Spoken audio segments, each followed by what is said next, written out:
Isang panalangin para sa pagsubok ng ating pananampalataya.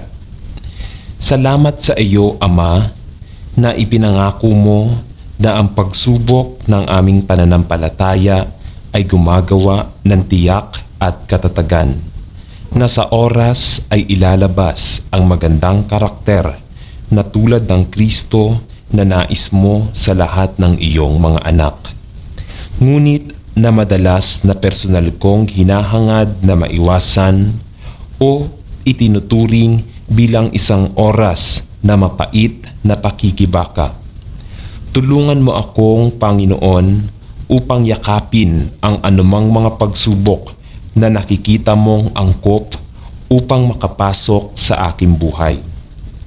Tulungan mo akong tingnan ang mga paghihirap na napapahamak sa akin ng iyong mga mata, at bigyan mo ako ng walang hanggang pananaw sa lahat ng mga problema na maaari kong tawagan, upang mabilang ko ang lahat ng kagalakan, upang nakikipag-usap ako sa iba't ibang mga pagsubok.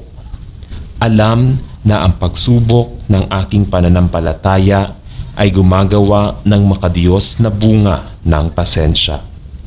Tulungan mo akong, Panginoon, na gamitin ang mga oras ng pagsubok bilang isang pagkakataon upang lumago sa biyaya at bilang isang springboard upang makabuo ng isang mas malalim at mas ligtas na relasyon sa iyo. Panginoon, hindi madali ang pag-align ng ating isip sa isip ni Kristo. Ito ay madalas na napakahirap upang makita ang mga pagsubok sa isang positibong ilaw at upang yakapin ang iba't ibang mga pagsubok na kailangan nating dumaan bilang isang bagay na lubos na mabibili.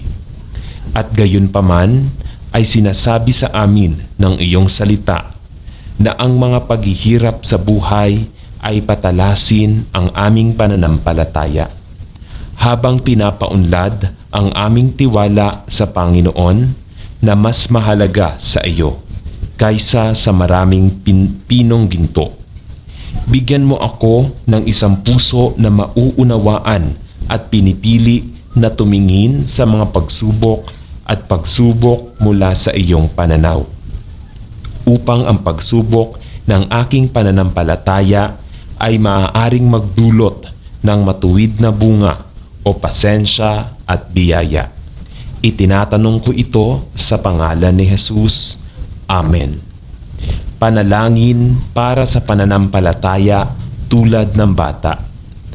Ama sa langit, tulungan kaming bumuo ng isang tiwala at pananampalataya sa iyo na sumasalamin sa pagiging simple ng pananampalataya tulad ng bata na sa gayon ay nagagalak sa iyong puso, at kung saan ay maliwanag sa buhay ng mga maliliit na bata, at gayon paman ay tila sumingaw sa isang singaw sa sandaling maabot natin ang edad ng kapanahunan.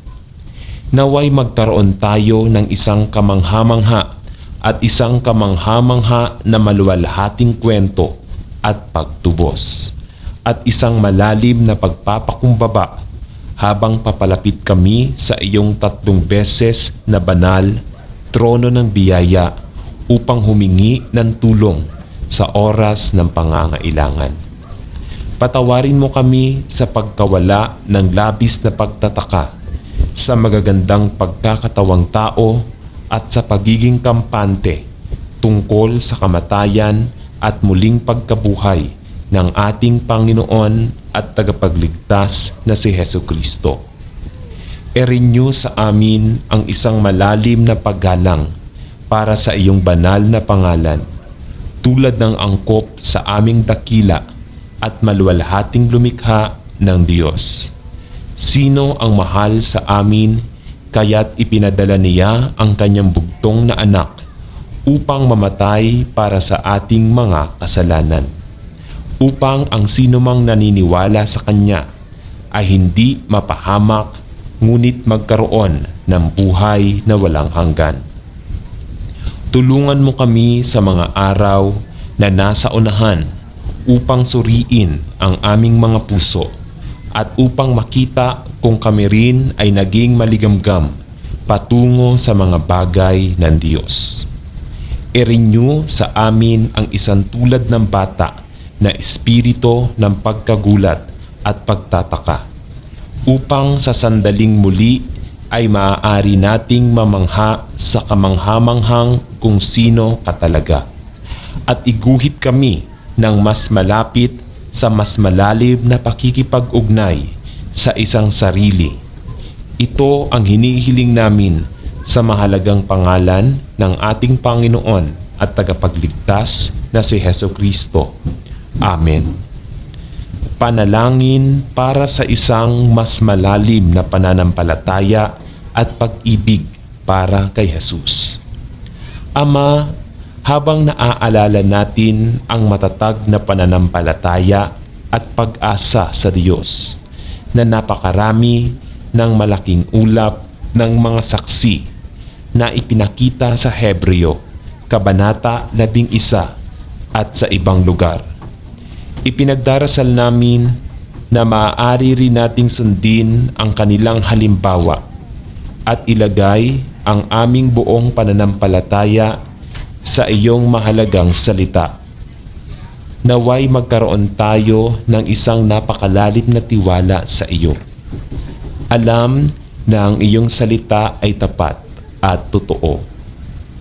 Naway mapangalagaan tayo ng salita ng Diyos araw-araw at ma-refresh ang mga ilog ng buhay na tubig na dumadaloy sa ating mga puso mula sa itaas, upang ang anumang gagawin natin ay nakalulugod sa Panginoon at luwalhatiin ang kanyang pangalan.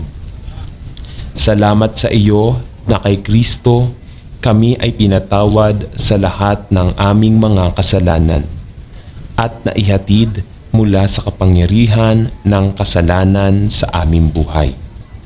Naway magpasa tayo ng tiwala sa Panginoong Hesus sa ating mga anak at mga anak, upang sa mga susunod na henerasyon ang isang buhay na tiwala sa Diyos ay maaaring maging kanilang patutuo sa mundo, at ang pananampalataya sa kanyang salita ay maaaring isang patutuo na ipapasa din sa kanilang lahat, mga bata. Panatilihin tayong matatag sa katotohanan ng salita ng Diyos na naihatid sa atin ng ating Ama sa langit, at panatilihin kaming matatag at totoo sa lahat ng natutunan namin sa iyong biyaya at awa. Nawa ang aming buhay ay magpakita ng isang napakalalim na pag-ibig para sa iyo, hanggang sa maluwalhating araw na tayo ay dadalhin upang makasama ka sa langit. Ito ay ipinagdarasal namin kay Jesus, pangalan. Amen.